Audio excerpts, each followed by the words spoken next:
Hey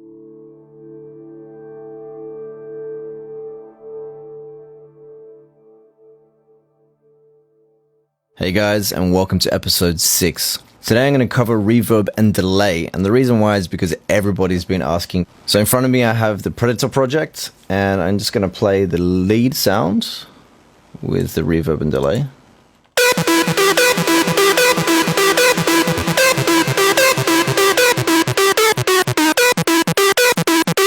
And as we take the reverb and delay away, it sounds horrible. Okay, so we love reverb, we love delay. Fantastic. So how are we going to get the best reverb and delay for our tracks that are going to fit without causing too much of a mess?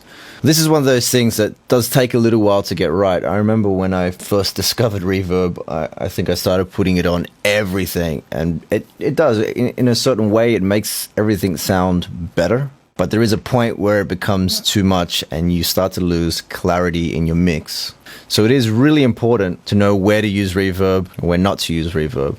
And also how much reverb to use, how deep you want the reverb to be, and how long the decay time needs to be. So my main reverb is Redline reverb. I'll use that on my lead sounds and even my screeches and stuff like that. Because most people don't have the Redline reverb, I actually recreated the patch within 5 minutes in Arts Acoustic Reverb. And I know a lot of you guys actually use Arts Acoustic Reverb. So the patch isn't exactly the same, but does work well. I also use Echo Boy as my delay unit.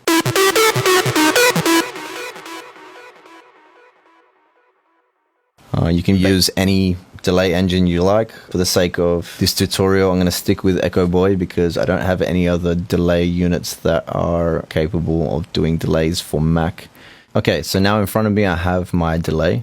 I've been using Soundtoys for quite a while, as you can see. I think it's a Vision delay setting, so it's actually the first Code Black track. I redesigned some things to move away from the bioweapon sound, and this has stuck with me. And of course from here I can tweak it whether I want it quarter note or eighth note or whatever. And it's just a simple delay. It doesn't need to be anything ridiculous. So, you know, once you've set up your delay settings, realistically you could use them for so many tracks coming. It's not going to change your track that much. But I use this plugin for so much more. Anyone that's got the time to go through some of the presets or actually play with it, it's crazy what you can do with this plugin. But anyway, in front of me we have a really simple delay.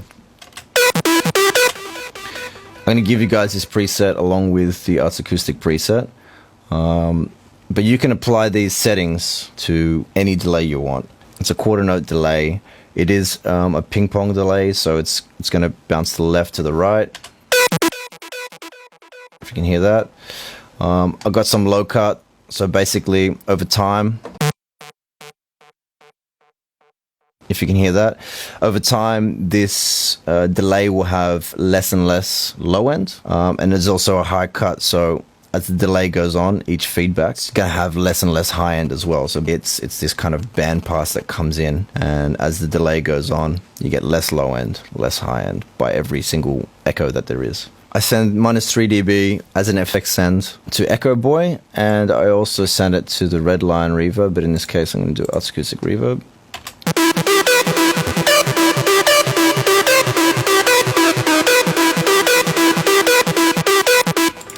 And the sound comes to life. So in this case, that's a lead sound. I always use those settings. But for, like, let's say a screech or a mid-intro sound, I have used -6 dB roughly. It just depends on the sound and it depends on the mix. So in front of me, we have Arts Acoustic Reverb. And the first parameter you'll see is the decay. This basically sets the time for the reverb to disperse. So if I set this higher, you're going to have a longer reverb time. A reverb like this would really get in the way if it was your main lead sound, for example. You'd end up with a cluttered mess and you would have less clarity. And of course, if I have it too low, it's not going to give us that epic hall feeling. The next setting is the pre-delay. For this patch, it's set to 7 milliseconds, which is similar to my Redline reverb patch. What this controls is the time before the reverb actually initializes. So you won't be able to hear it at 7 milliseconds that much, but if I crank this up. Now the room design, this is pretty important to find the right depth in your reverb patches. If I take away the room size and the room width. You'll hear the patch now.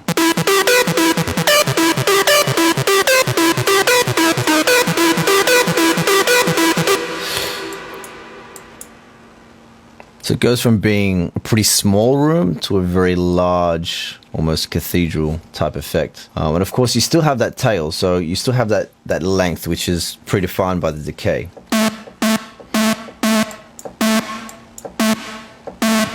But you can hear the difference now when you have a short decay time of what kind of room you can create.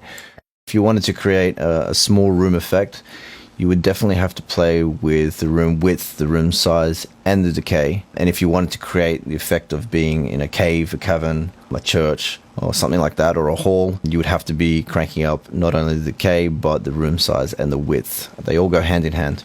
To the right over here, we have some settings which can shape our sound. Now, these three boxes are linked to the decay time. So you can play with the buttons down here, or you can actually just drag this up and down. Now, I can play something. And if I pull this down, you'll hear that the high end basically disappears almost immediately because this will link to your decay time. And you can see a visual representation up here as well.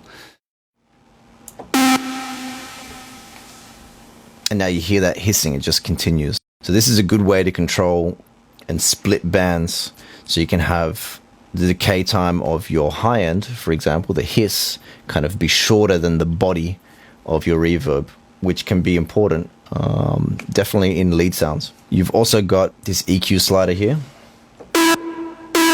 in case you didn't want any high end, or you wanted to roll off that nasty top end. You also have this EQ section here. So I've rolled off some low end because, I mean, let's face it, we don't need low end in an effects send. And furthermore, on my actual sends over here, I have an EQ enabled. So if I just go to the equalizer,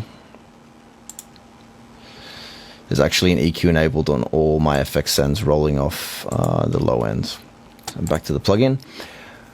So I've rolled off some low end here as well, and rolled off some of the nasty highs.